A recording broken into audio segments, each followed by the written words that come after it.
par conséquent, vient maintenant ce que tout le monde en parle, à savoir la destruction, le biour du Hametz, chercher, nettoyer, enlever, faire le branle-bas de combat, de façon à pouvoir véritablement s'assurer qu'il ne va plus résider du Hametz dans la maison.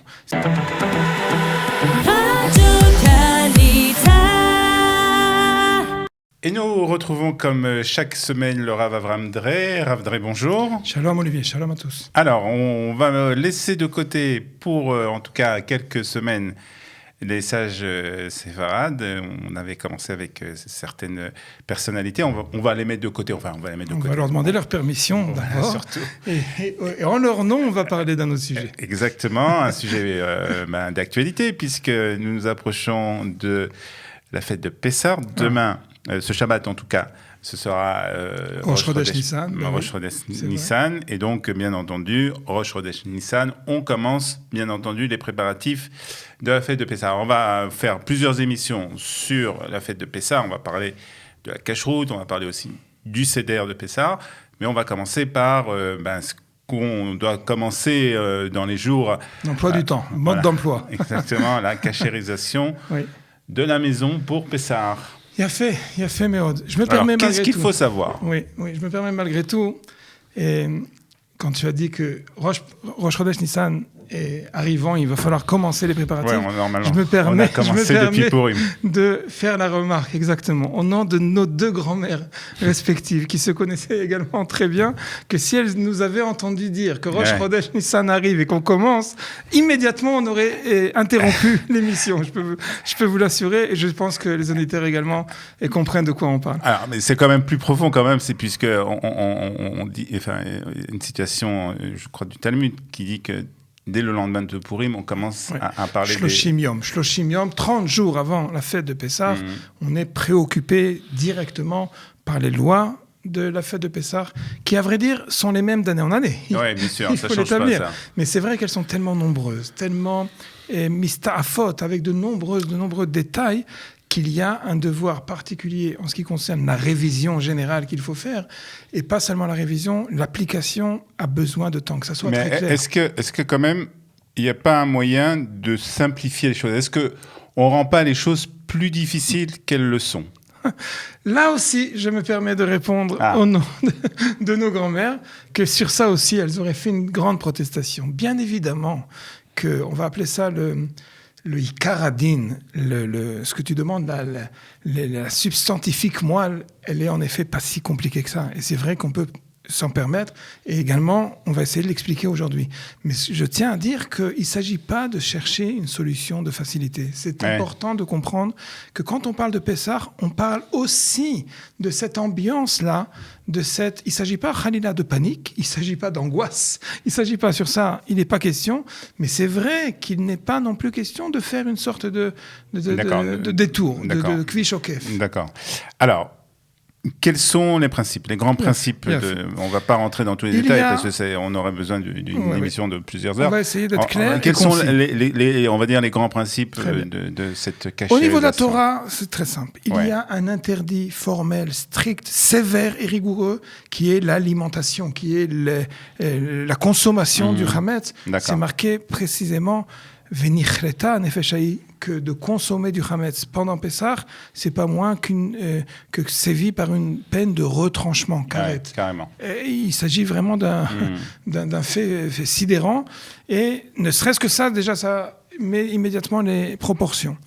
Au-delà de cela, pas seulement le Hametz est frappé d'interdiction de consommation, il y a également deux interdits de la Torah, de ce qui concerne même la possession, Bal Yerae ou Bal Yematsé. D'accord.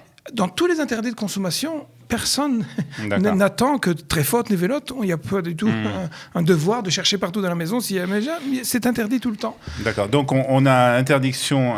consommation, possession, d'en laisser à la maison, de laisser une substance Hametz à l'intérieur de notre possession. C'est un devoir formel de s'en débarrasser. Donc ça, c'est le principe, la chose la plus importante. Après, on va dire, ce ne sont pas des dérivés, mais comment on fait pour ne pas transgresser ces interdictions-là ? La Torah ordonne à l'entrée de Pessah, Bayom Arishon Tashbitu Seor, il y a un devoir de détruire, de neutraliser. Peut-être c'est le mot le plus adéquat aujourd'hui. De neutraliser ce Hametz-là. À vrai dire, et ça c'est peut-être important de donner un point, de préciser et d'insister.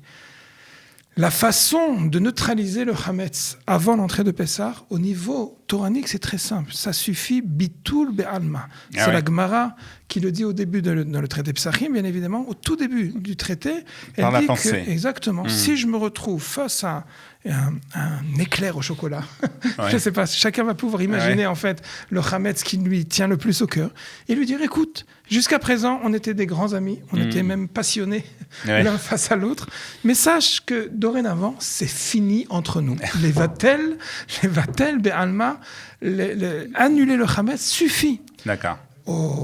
Ça aurait pu très bien marcher si on était capable véritablement d'une intention juste et précise. Tosfot, un des grands décisionnaires, va dire ça peut marcher pour un interdit auquel on n'est pas intimement lié. Lui, il dit ça que le Hametz, étant donné qu'il est permis tout au long de l'année, et que parfois, pas seulement il est permis, parfois il devient même mitzvah. On a une mitzvah de consommer le Shabbat, les fêtes, les fameuses chalot qui sont devenues les symboles de la consommation du Shabbat. Et par conséquent, il dit que même si, suivant la Torah, ça fonctionne. Mais étant donné qu'on s'est tellement habitué, on a une sorte de hitmakrout, c'est vraiment, il dit, c'est très fort peu, exactement, d'addiction, et c'est fort peu probable qu'on y soit capable de l'annuler seulement. Et par conséquent, vient maintenant ce que tout le monde en parle, à savoir la destruction, le biour du Hametz, chercher, nettoyer, enlever, faire le branle-bas de combat de façon à pouvoir véritablement s'assurer qu'il ne va plus résider du Hametz dans la maison. C'est important de comprendre qu'en réalité, la mesure peut-être de bien préciser qu'est-ce que c'est le Hametz. Il est temps de le dire une fois pour toutes. 5 sortes de céréales mentionnées explicitement dans la Torah, desquels on va faire une farine. La farine n'est pas encore Hametz. Oui, bien sûr. À partir du moment où c'est farine d'orge, c'est farine de blé. Exactement, pour faire la matzah, on a bien besoin de farine, bien évidemment. Alors, c'est quoi la différence une fois avoir produit cette farine de ces 5 sortes de... Chacune d'entre elles, d'ailleurs, elles n'ont pas besoin d'être en même temps. En même temps, et, en contact avec de l'eau. D'accord. En contact avec l'eau, sans même besoin d'un ferment particulier, d'une levure particulière, le simple contact, sans avoir été pétri, sans avoir été travaillé, sans avoir été constamment, durant 18 minutes, le contact suffit pour rendre cette pâte, cette solution-là, Hametz. À partir du moment où j'ai introduit la farine, où j'ai introduit l'eau dans la farine, et que je l'ai travaillée, et que je l'ai immédiatement enfourné dans un four qui était déjà capable de cuire, ça suffit. Ça n'est plus Hametz. Donc, tout aliment qui a été en contact avec de l'eau et pendant plus de 18 minutes est Hametz. Donc, la farine n'est pas Hametz. Gamour, exactement. La farine n'est pas Hametz. La farine, tant qu'elle a été traitée de façon sèche, et c'est les meilleurs moyens dans les matrénotes, dans les moulins, elles sont faits bien évidemment, ne serait-ce que pour protéger cette farine. Elles sont bien évidemment toutes loin de toute humidité. C'est la définition psicite. On va avoir sur cela de différentes mesures de précaution. Il y a ce qui s'appelle un kemach matzah shamour. Si on a dit jusqu'à présent qu'à partir du moment, tant que l'eau n'a pas été introduite dans la farine, j'ai pas besoin de surveiller. Il y a besoin de s'assurer qu'il n'y a pas d'humidité, qu'il n'y a pas d'eau, mais j'ai pas besoin d'avoir une observation particulière. Tandis que le kemach de la matzah shmura, le kemach shamour, c'est bien auparavant, avant même l'introduction de l'eau dans la pâte, dans le mixeur, bien avant cela, on commence déjà l'opération surveillance. À partir de quand? Il y a 2 différents niveaux. Celui qui est connu dans le grand public, c'est Misha'at Ktsira. À partir du moment où la moisson va être établie, À partir de ce moment-là, l'engrangement des blés, l'engrangement et tout le traitement qui va être fait sera fait dans une surveillance particulière, qu'il n'y ait pas du tout d'humidité, pas de contact avec l'eau. En principe, on peut garder chez soi pendant Pessah de la farine dans la cuisine? Alors, le kémar, de manière générale, des nombreuses années, on avait demandé, et ça avait été stipulé dans tous les différents avis à vendre le chametz, de dire que le kémar, tel qu'il est meshouvak, tel qu'il est distribué dans les grandes, ne peut pas être dans l'absolue satisfaction pour dire qu'il n'a pas été en contact avec de l'eau. Et c'est pour ça qu'on a toujours dit, ne vous suffisez pas, faites en sorte que ce kémar-là, d'abord on s'en servira pas pendant Pessah, mais ne le gardez pas non plus. Mais à vrai dire, des années, je peux dire 5 ans dernières, de nombreuses mercarim ont été faits. À vrai dire, on peut s'assurer presque de façon à 100% que le kémar tel qu'il est distribué dans les grandes surfaces n'a pas été en contact avec du chametz. Très bien. Alors ça, c'est concernant donc tout ce qui est le chametz, sa nourriture, etc. Alors il nous reste quelques minutes rapidement. Alors on va dire le principe. Le principe concernant la recherche du chametz, le nettoyage et la cachérisation de la maison. On va définir, après toutes ces définitions théoriques, on va définir que le chametz qui va devenir l'ennemi numéro 1 pendant ce nettoyage-là, c'est le chametz comestible. Pourquoi cela? Parce que tout ce qu'on a dit auparavant, c'est vrai qu'un chametz, même s'il a été en contact, ne serait-ce qu'un instant, il reste chametz tout au long de Pessah, c'est vrai. Mais le véritable, celui qu'on doit absolument tout faire pour l'expédier, pour ne plus être en contact avec lui, c'est un chametz qui est comestible. Et cela pourquoi? Parce qu'on a dit dès le départ que l'interdit fondamental de la possession d'un chametz, c'est de peur qu'on arrive à le consommer pendant Pessah. Ça veut dire que si on a envie de profiter de ce nettoyage pour nettoyer les murs, pour nettoyer les fenêtres, pour nettoyer les chaises qu'on n'a pas fait et toutes sortes de meubles par-ci et par-là, j'ai absolument aucune contre-indication. J'ai simplement besoin d'exprimer qu'il n'y a pas de chametz sur les murs. Il n'y a pas de chametz sur les fenêtres. C'est de la poussière. La poussière, ce n'est pas du chametz. Bien évidemment, pas du chametz comestible. Ça, de toute façon. Et par conséquent, on va établir un ordre de priorité.